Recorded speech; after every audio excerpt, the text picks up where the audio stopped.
जय हिंद कैडेट्स, आप सभी का स्वागत है हमारे एक नए वीडियो में। आज की वीडियो में हम डिस्कस करेंगे वेपन ट्रेनिंग के इंपॉर्टेंट क्वेश्चंस के बारे में। ये क्वेश्चन एग्जाम में आने के चांसेस 100% हैं। ये हम रिवीजन भी कर रहे हैं क्योंकि हम वेपन ट्रेनिंग का टॉपिक पढ़ चुके हैं, तो उसका हमारा रिवीजन भी हो जाएगा। तो चलिए वीडियो को शुरू करते हैं।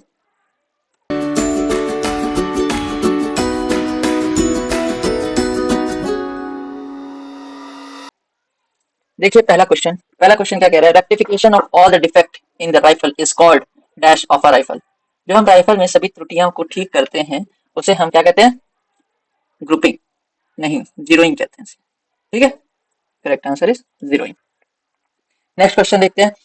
Correct way to hold weapon during firing is to hold it with left hand so that the left hand guard rest between the thumb and. अब ये कौन सा जो लेफ्ट हैंड होता है वो हमारा थंब और कौन सी उंगलियों के बीच में वो हमारा रेस्ट करता है? बताओ। फायरिंग के समय हथियार पकड़ने का सही तरीका है कि बाएं हाथ से पकड़े ताकि हैंड गार्ड अंगूठे और किसके बीच रहे? Index finger. Okay, index finger is the correct answer. Next देखते हैं। The function of extractor in the rifle is to extract the. बताओ, बताया था आप लोग को कि जो एम्प्टी केस होता है उसे एक्सट्रैक्ट करने के लिए हमारा यूज होता है एक्सट्रैक्टर। ठीक है। नेक्स्ट हमारा inner most circle of the target is called. सब टारगेट जो होता है हमारा उसमें कई सारे सर्कल होते हैं। ठीक है, तो सबसे इनर मोस्ट सर्कल हमारा कौन सा होता है बुल। उसके बाद होता है इनर, फिर होता है मैगपाई, उसके बाद वाला सर्कल होता है हमारा आउटर। ठीक है, तो ये हमारा होता है सबसे इनर मोस्ट वाला कौन सा होता है? बुल। नेक्स्ट हम देखते हैं। मजल वेलोसिटी और .22 राइफल इज कितना होती है बताइए। आपको बताया था मैंने .22 राइफल की स्पेसिफिकेशन जब मैं पढ़ा रहा था, उसमें बताया था कि जो मजल होता है ये रहा बैरल के आगे ये लगा रहता है मजल। तो मजल से निकलने के बाद 1 सेकेंड में गोली कितना डिस्टेंस ट्रेवल करती है, वही होती है हमारी मजल वेलोसिटी। तो इसमें किस केस में होगा? 2700 फीट पर सेकेंड। ठीक है, this is the correct answer. Next हम देखते हैं। While firing a weapon, dash is given to counter the force of gravity while bullet is in flight. मैंने ये वाला क्वेश्चन भी आपको बताया था कि जब हम गोली को फायर करते हैं तो हमें क्या चीज का ध्यान रखना है ताकि वो जो गुरुत्वाकर्षण है उसके प्रभाव से ज्यादा संतुलित ना हो। तो उसके लिए हम क्या करेंगे? एलिवेशन का यूज करेंगे। ठीक है, फायरिंग के समय गोली पर गुरुत्वाकर्षण प्रभाव को संतुलित रखने के लिए एलिवेशन का इस्तेमाल किया जाता है।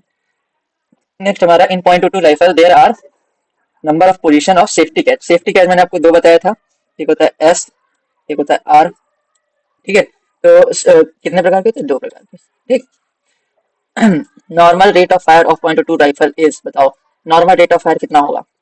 मैंने आपको बताया था नॉर्मल 2 तरह के रेट ऑफ फायर होते हैं, एक होता है नॉर्मल और एक होता है रैपिड। नॉर्मल में हमारा होता है 5 राउंड पर मिनट और रैपिड में 10 से 15 राउंड पर मिनट। ठीक है, तो इसमें हमारा क्या हो गया? 5 राउंड पर मिनट। ठीक।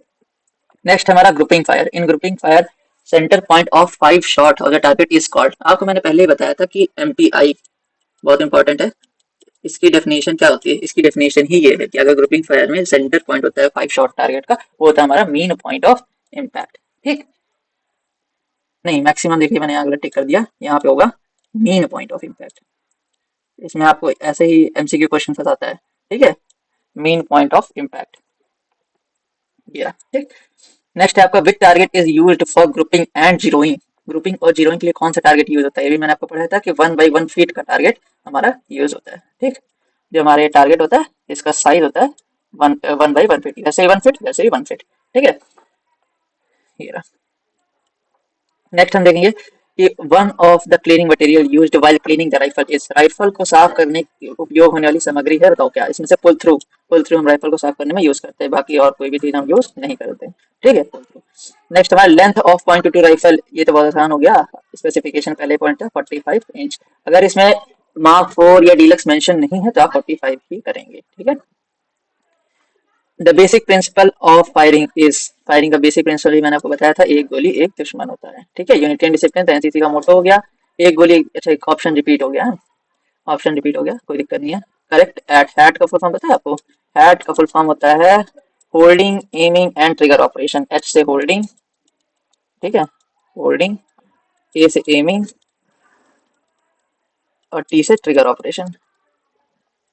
ठीक है, ये मैंने आपको बताया था वेपन ट्रेनिंग के वीडियो में। ठीक है, नेक्स्ट देखते हैं। एक गोली एक दुश्मन। Next rifle is you set to be loaded when there is a round in the. अब राइफल को लोडेड कब कहा जाएगा? जब उसके जो राउंड जो है वो चैम्बर में हुआ, तब हमारा राइफल जो है लोडेड मानी जाएगी। ठीक है, 13 सही उत्तर। The maximum range of .22 rifle is, maximum range कितनी होती है .22 राइफल की? आपको मैंने बताया था कि एक होती है इफेक्टिव रेंज, एक होती है मैक्सिमम रेंज। इफेक्टिव रेंज हमारी कितनी होती है .22 राइफल की? 25 यार्ड्स, बताया था आपको 25 यार्ड्स। और ये मैक्सिमम रेंज कितनी होती है? 1700 यार्ड्स, है ना। तो ये 1700 यार्ड, ये इसमें यहाँ पे गलत लिख गया है, 1700 यार्ड होता है, ठीक है।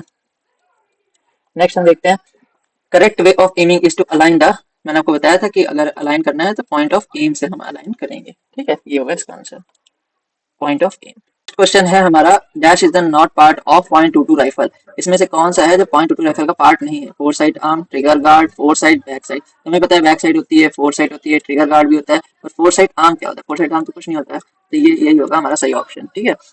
नेक्स्ट हम देखते हैं, नेक्स्ट क्वेश्चन है, is the parabolic path traced by bullet during the flight trajectory, इसका सही आंसर होगा trajectory. Trajectory is the parabolic path traced by the bullet during the flight, ठीक है। नेक्स्ट हमारा calibre of the weapon indicate the, बताइए calibre क्या होता है? कैलिबर मैंने आपको कई बार बताया कि inner diameter of the barrel होता है, ये होता है हमारा बैरल, तो इसका जो अंदर का डायमीटर होता है, inner diameter of the barrel, यही होता है हमारा कैलिबर ऑफ द राइफल, ठीक है। ये देखिए नेक्स्ट है हमारा, while firing dash is important then speed, firing के समय गति से अधिक क्या महत्वपूर्ण है? Aiming, score, discipline, accuracy. तो इसका सही आंसर होगा एक्यूरेसी, मैंने आपको पहले ही बता रखा है कि एक्यूरेसी ही हमारा सही आंसर है। The imaginary line formed between the eye of the firer and the point of aim is called, बताइए इमेजिनरी लाइन जो हमारी होती है और पॉइंट ऑफ एम के बीच, मतलब जो फायर की आंख होगी मान ली गई है और यहाँ पे है ये पॉइंट ऑफ एम, इसके बीच की जो इमेजिनरी लाइन बनेगी ये हमारी होती है लाइन ऑफ साइट, ठीक है, लाइन ऑफ साइट। नेक्स्ट देखते हैं हम, the number of waiting detail in the firing group are 2, दो वेटिंग डिटेल होती है फायरिंग ग्रुप में, ठीक है। मैंने आपको बताया था मैं ट्रेनिंग के लेक्चर्स में, जिसने ये लेक्चर देखे होंगे वो सारे क्वेश्चन कर लेगा, ठीक है। चलिए देखते हैं next question, during firing while pressing the trigger one must ensure that, क्या चीज मूव नहीं होनी चाहिए? बैरल, बैरल जो है वो हमारा मूव नहीं होना चाहिए, अदरवाइज हमारा टारगेट पे नहीं लगेगी गोली, ठीक है। तो बैरल। बस आज की वीडियो में इतना ही, ये सारे क्वेश्चन बहुत ही इंपॉर्टेंट हैं, आप इनको जरूर से याद कर लें। अगर आपको ये वीडियो अच्छा लगा हो तो वीडियो को लाइक करें, चैनल को सब्सक्राइब करें और वीडियो को ज़्यादा से ज़्यादा शेयर करें।